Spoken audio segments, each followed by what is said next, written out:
Hello, my all viewers. I am Garima, and you are watching my YouTube channel Brain Booster. So today we will discuss about taxonomy, taxonomic aids, and taxonomic categories. So, guys, this is last topic from this chapter, and topic first, second, third, and fourth are already uploaded. If you did not watch them, so watch them first by touch the link given in description box. Yes, so without wasting any time, let's get started. Yes guys, so आज का topic बहुत important है और ये chapter 1 का last topic है। इसके बाद हमारा चैप्टर 1 कंप्लीट हो जाएगा and then we will continue from chapter 2 biology class 11th. See, taxa and taxonomy, scientific term for category into which the organisms are grown. Taxa can indicate category at very different level. Categories का वो scientific term जिसमें organism grow करते हैं. Okay, taxa जो है वो categories को indicate करता है अलग अलग लेवल पर. मतलब सिंपल वर्ड्स में मैं बोलूँ तो हम जितने भी लिविंग ऑर्गेनाइज्म हैं उनको अलग अलग कैटेगरीज में, अलग अलग टेक्सा में डिवाइड करते हैं, क्लासीफाई करते हैं और वहाँ पर सिमिलैरिटीज़ के बीच उन्हें रखा जाता है जिससे वो अच्छे से ग्रो कर सकें. Okay, so let's move ahead to taxonomy. All living organism can be classified into different taxa. जितने भी लिविंग ऑर्गेनाइज्म हैं वो क्लासीफाइड हैं ऑलरेडी डिफरेंट टेक्सा में. इसी प्रोसेस को टेक्सोनॉमी कहते हैं. देखिए, जब हम लिविंग ऑर्गेनाइज्म को अलग टेक्सा में क्लासीफाई करते हैं तो उस प्रोसेस को टेक्सोनॉमी कहते हैं. Systematics, branch of study which deals with systematic arrangement of organism and relationship among them. देखिए, स्टडी की वो ब्रांच जिसमें हम ऑर्गेनाइज्म के सिस्टमैटिक अरेंजमेंट पे डील करते हैं और उनके बीच के रिलेशनशिप पे. अगर इस टेक्सा में इतने ऑर्गेनाइज्म हैं तो उनकी अरेंजमेंट किस तरह से है, वो आपस में क्या रिलेशनशिप रख रहे हैं, इस चीज़ को सिस्टमैटिक्स बोलते हैं. इस चीज़ की स्टडी को सिस्टमैटिक्स बोलते हैं. Okay, now come to taxonomic hierarchy. Taxonomic hierarchy include taxonomic category, taxonomic hierarchy and taxon which is taxa. देखिए, taxa प्लूरल टर्म है और taxon सिंगुलर टर्म है. Okay, so a part of overall taxonomic arrangement, जितने भी taxonomic arrangement है उनका एक part taxonomic category कहलाता है. taxonomic category together constitute taxonomic hierarchy. अगर 2-3 taxonomic categories आपस में मिल जाएं तो वो taxonomic hierarchy बनाती हैं. Each taxonomic category represent a unit. Her taxonomic category का एक यूनिट होता है जिसको टेक्सॉन या रैंक बोला जाता है. Is it clear? चलिए, अब मैं आपको टेक्सोनॉमिक हिरार्की के बारे में कुछ और चीज़ें, कुछ इंपॉर्टेंट चीज़ें बताती हूँ. यस गाइस, देखिए, टेक्सोनॉमिक हिरार्की, इसमें ना टेक्सोनॉमिक हिरार्की में एक पैटर्न होता है. क्या होता है? पैटर्न होता है जिसमें सारे लिविंग ऑर्गेनाइज्म आ जाते हैं. Constitute all living organism. देखिए,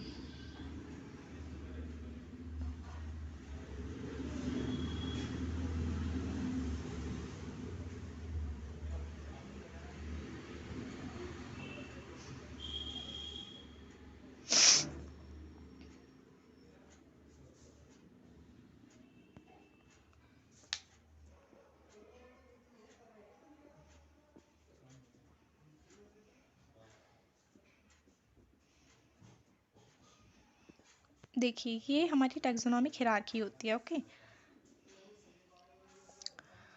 किंगडम, फाइलम. फाइलम देखिए, फाइलम यहाँ पे एनिमल्स के लिए यूज़ होता है, डिवीज़न प्लांट्स के लिए यूज़ होता है. Okay, kingdom, phylum, class, order, family, genus, species, यही इसको लिखने का पैटर्न होता है. या फिर आप रिवर्स में लिख सकते हैं, like species, genus, family, order, class, phylum, kingdom. इस पैटर्न के बारे में मैंने आपको अपनी प्रीवियस वीडियो में भी बताया है. देखिए, इसको लर्न करने की एक ट्रिक है. किंगडम के के से हम लिखते हैं कीप, फाइलम के पी से लिखते हैं पॉट, क्लास के सी से लिखेंगे हम क्लीन, ऑर्डर के ओ से और, फैमिली सेम आ जाती है फैमिली, जीनस के जी से हम लिखेंगे गेट, स्पीशीज़ के एस से हम लिखेंगे सिक. कीप, पॉट, क्लीन और फैमिली गेट सिक. बर्तन साफ रखो या फिर फैमिली बीमार हो जाएगी. देखो, ये इसको लर्न करने की एक सिंपल सी ट्रिक है जिससे ये हमें याद रहता है. ये बहुत इंपॉर्टेंट है, इसको पूरी इन फ्यूचर ये बहुत काम आता है, तो हमें इसे अच्छे से याद करना बनता ही है ना। तो देखिए अब मैं आपको एक इम्पॉर्टेंट चीज़ बताती हूँ। रिसेंट में क्या हुआ है, हमारे साइंटिस्ट ने किंगडम से ऊपर एक और कैटेगरी दी है, एक और टेक्सोनॉमी कैटेगरी दी है, वो है डोमेन। डोमेन इम्पॉर्टेंट है बहुत ज़्यादा, इस टर्म को लर्न कर लीजिए अच्छे से। डोमेन में क्या आता है बेटा, डोमेन में 4 तरह के बैक्टीरिया आते हैं, 4 तरह के बैक्टीरिया। ओके, इसके बारे में डीपली हम नेक्स्ट वीडियो में पढ़ेंगे। अभी के लिए आप ये याद रखिए। अब देखेंगे हिरार्कियल classification. Organisms having the highest similarity are placed in one taxonomic unit called species. Organism वो ऑर्गेनाइज जिसमें सबसे ज़्यादा सिमिलैरिटीज़ पाई जाती हैं उनको स्पेशीज़ में लिखते हैं, ठीक है, वो स्पेशीज़ में आते हैं। ये बहुत ही इंपॉर्टेंट क्वेश्चन बन जाता है। इनफैक्ट ये अभी CBSE बोर्ड में आया था, 2020 के CBSE बोर्ड में आया था 10th क्लास में, कि जो हमारे स्पीशीज़ हैं 10th और 12th दोनों में आया था। यस, देखिए जो हमारे स्पीशीज़ हैं, मतलब इसमें सॉरी मतलब क्वेश्चन ये आया था कि जो हाईएस्ट सिमिलैरिटी वाले ऑर्गेनाइज्म हैं वो कौन से टेक्सोनॉमिक यूनिट में पाए जाते हैं। तो आंसर था स्पेशीज़, क्योंकि इसमें सबसे ज़्यादा सिमिलैरिटी होती है, सबसे बड़ा लार्जेस्ट सिमिलैरिटी वाला ये यूनिट होता है। A group of several species is then assembled into the next higher unit called a genus, singular genera. देखिए जीनस को सिंगुलर जेनेरा होता है। अगर हम मान लो हम बोल रहे हैं कि ह्यूमन का जीनस होमो है, ओके, तो हम ये नहीं बोलेंगे ह्यूमन का जीनस, हम बोलेंगे ह्यूमन का जेनेरा, क्योंकि हम वहाँ पर एक सिंगल जीनस की बात, सिंगल जेनेरा की बात कर रहे हैं। ओके, ये सेकेंड लार्जेस्ट सिमिलैरिटी वाला हमारा टेक्सोनॉमिक यूनिट है। A group of genera is then collected to form the next higher taxon called a family. मतलब सिंपल से बताऊं तो ये स्पीशीज़, बहुत सारी स्पीशीज़ मिलकर जीनस बनाती हैं, कुछ जीनस बनकर फैमिली बनाते हैं, कुछ फैमिली बनकर ऑर्डर बनाती हैं, कुछ ऑर्डर बनकर क्लास बनाते हैं, कुछ क्लास बनकर फाइलम, देन किंगडम। ओके, इस तरीके से चलता है। Yes, similarly group of family from an order, several order from a class, and several class from a phylum. In recent time, particularly in bacterial taxonomy, a rank above kingdom level has been created called the domain. Domain के बारे में मैं आपको पहले ही बता चुकी हूँ, right. चलिए अब अपने हर एक टेक्सॉन को डीपली पढ़ते हैं। सबसे पहले आते हैं species. Species are the natural population of individual or a group of population which resemble one another in all essential morphological and reproductive characters so that they are able to interbreed freely and produce fertile offspring. Okay, यहाँ पर ना इनको जो भी हमारा organism है यहाँ पर सबसे ज़्यादा पाए जाते हैं, सिमिलैरिटीज सेम होती हैं, फेवरेबल कंडीशन होती है, तो यहाँ पर इंटरब्रीडिंग भी बहुत ज़्यादा होती है। कुछ इसी वजह से भी ये जो टेक्सॉन है वो काफ़ी लार्ज है। यहाँ पे नीचे लिखा है कि मैंगो ट्री जो है इंडिका उसकी स्पीशीज़ है, मैंगीफेरा उसका जीनस है। ये मैं आपको अपने प्रीवियस वीडियो में बता चुकी हूँ। Genus, it is a group of related species which resemble one another in certain correlated character. All species of genus presumed to have evolved from a common ancestor. Lion, tiger, leopard are closely related species and placed in same genus panther. देखिए इसमें species मिलकर ये बनाती हैं और species का ancestor मतलब पूर्वज जीनस को ही कहा जाता है, ठीक है। अब देखिए जो लायन, टाइगर, लेपर्ड हैं ये बहुत ही क्लोजली स्पीशीज़ हैं, क्लोजली रिलेटेड स्पीशीज़ हैं, क्योंकि इनके फीचर्स काफ़ी मिलते जुलते हैं तीनों के, राइट। इनके थोड़ा मतलब जो बाहर से इनकी बॉडी फॉर्म है वो भी थोड़ी सेम है, इसीलिए ये बहुत क्लोजली रिलेटेड स्पीशीज़ है। ये सेम जीनस के अंदर आते हैं पैंथर, इसी वजह से ये थोड़े सिमिलर शो होते हैं। ओके, तो लायन का जो साइंटिफिक नेम है वो है पैंथेरा लियो, टाइगर का साइंटिफिक नेम है पैंथेरा टिग्रिस और लेपर्ड का साइंटिफिक नेम है Panthera pardus. Now come to family. It is a taxonomic category which contain one और more related genera. All genera of a family have some common feature or correlated character. Family Solanaceae contain a number of genera like Solanum, Withenia and Datura.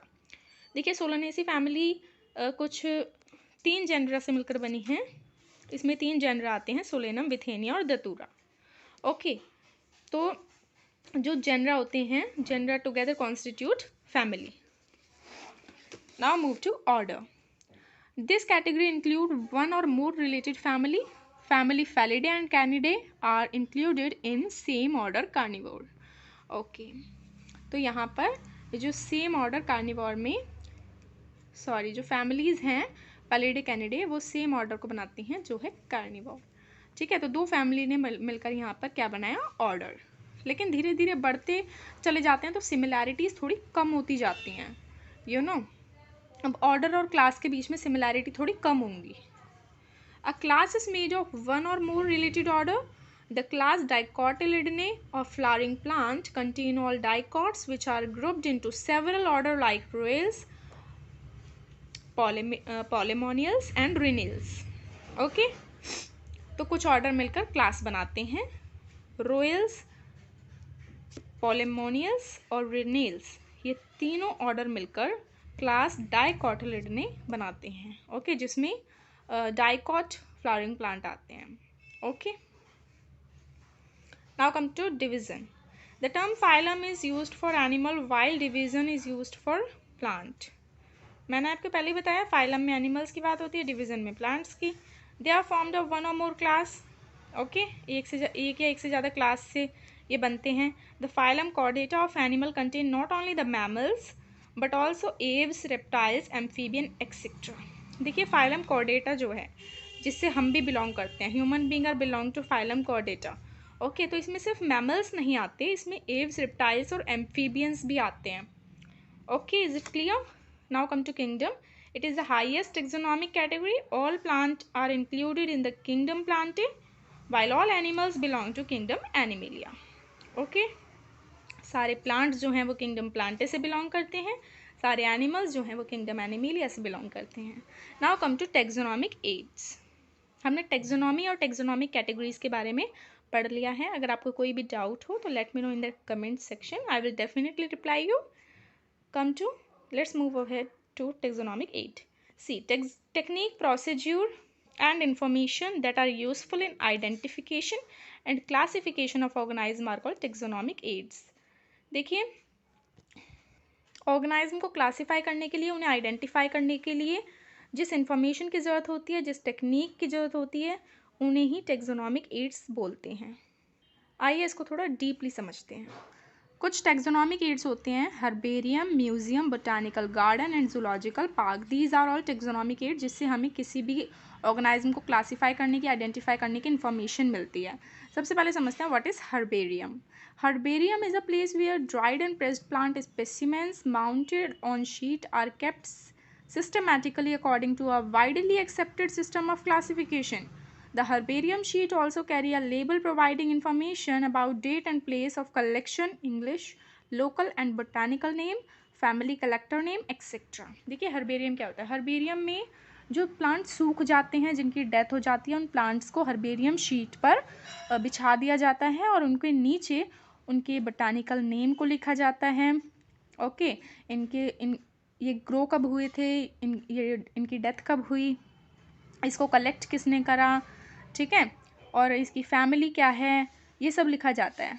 मतलब plants को, मरे हुए plants के बारे में details लिखी जाती हैं हर्बेरियम में। Now come to botanical garden. They are specialized garden having collection of living plant for reference. ठीक है, जैसे कि हर्बेरियम में सूखे और मरे हुए पौधों की डिटेल्स रखी जाती थी, तो वैसे ही बोटानिकल गार्डन में क्या है, लिविंग प्लांट्स होते हैं सारे। ओके, यहाँ पर बहुत ही यूनिक, बहुत ही ब्यूटीफुल प्लांट्स आपको देखने को मिलेंगे और यहाँ पर हर प्लांट के नीचे उसके मतलब बोटानिकल नेम लिखा जाता है, उसकी फैमिली, उसकी क्लास, सब कुछ लिखा जाता है। ओके, और बहुत सारी इन्फॉर्मेशन कलेक्ट की जाती है और जिसने भी उस प्लांट को वहाँ पे ग्रो कराया उसका नाम लिखा जाता है। फेमस बोटानिकल गार्डन देखिए, रॉयल बोटानिकल गार्डन बहुत फेमस है जो कि लंदन के क्यू में है। जो इंडियन बोटानिकल गार्डन है वो कोलकाता में है, इंडिया में, और नेशनल बोटानिकल गार्डन लखनऊ में है। ओके, इंडिया के लखनऊ में। Now come to museum. Biological museum is a setup in educational institution like college and school for reference purposes. Museums में क्या होता है, देखिए म्यूजियम्स इंस्टीट्यूट में देखने को मिलते हैं, बड़े बड़े कॉलेजेस स्कूल्स में देखने को मिलते हैं। यहाँ पर क्या होता है, मरे हुए इंसेक्ट, मरे हुए एनिमल, मरे हुए बर्ड्स को प्रिजर्वेटिव सॉल्यूशन में रखा जाता है। ठीक है, प्रिजर्वेटिव सॉल्यूशन में कंटेनर में रखा जाता है, उसके नीचे उसकी सारी डिटेल्स होती हैं और फिर स्टूडेंट्स उनको देखते हैं, उनके ऑर्गन्स को आइडेंटिफाई करते हैं, राइट, उनकी हर एक चीज़ को देखते हैं, डिस्क्राइब करते हैं। ठीक है, insect are preserved in insect boxes after collecting, killing and pinning. Insect को भी इंसेक्ट बॉक्सेस में रखा जाता है कलेक्ट करने के बाद, उनको मारने के बाद, उनको पिन करने के बाद। ओके, प्रिजर्वेटिव सॉल्यूशन में इसीलिए रखा जाता है जिससे उनमें से स्ट्रॉन्ग स्मेल ना आए, वो सड़ ना जाए। Now come to zoological park. These are the places where wild animals are kept in protected environment under human care, which enable us to learn about their food, habitat and behavior. Natural habitat are provided as far as possible. देखिए zoological parks में, जू तो हमें से बहुत almost सभी गए होंगे, तो यहाँ पे एनिमल्स को रखा जाता है ह्यूमन केयर के अंडर एनिमल्स को रखा जाता है, और ह्यूमंस जो होते हैं वो उनके हैबिटेट, उनके बिहेवियर को ऑब्जर्व करते हैं वहाँ पे। अब देखिए टेक्सोनॉमिक की। टेक्सोनॉमिक की इस चैप्टर का लास्ट टॉपिक है और इसके बाद हमारे चैप्टर फिनिश हो जाएगा और हमारी नेक्स्ट वीडियो जो होगी वो किसी नए चैप्टर पे होगी, सेकंड चैप्टर पर ही होगी जहाँ तक है। देखिए टेक्सोनॉमिक की is an artificial analytic device having a list of statement with dichotomic table of alternate characteristic which is used identifying organism. Usually two contrasting characters are used. The one present in the organism is chosen while other is rejected. Each statement of a key is called a lead. Separate taxonomic key are used for each taxonomic category like species, genus, etc. Flora, manual and monographs and catalogs are some other means of recording description. देखिए taxonomic की क्या होता है, एक list होती है जिसमें सारे क्लासिफाइंग ऑर्गेनिज्म को रखा जाता है, उनका सारा एनालिसिस होता है, उनका सारा डेटा उसमें होता है। ठीक है, और देखिए फ्लोरा मैनुअल्स होते हैं, मोनोग्राफ्स होते हैं, कैटलॉग्स होते हैं, इनमें भी ये भी एक रिकॉर्डिंग डिस्क्रिप्शन के एग्जाम्पल हैं, इसमें भी डेटा को रिकॉर्ड करा जाता है।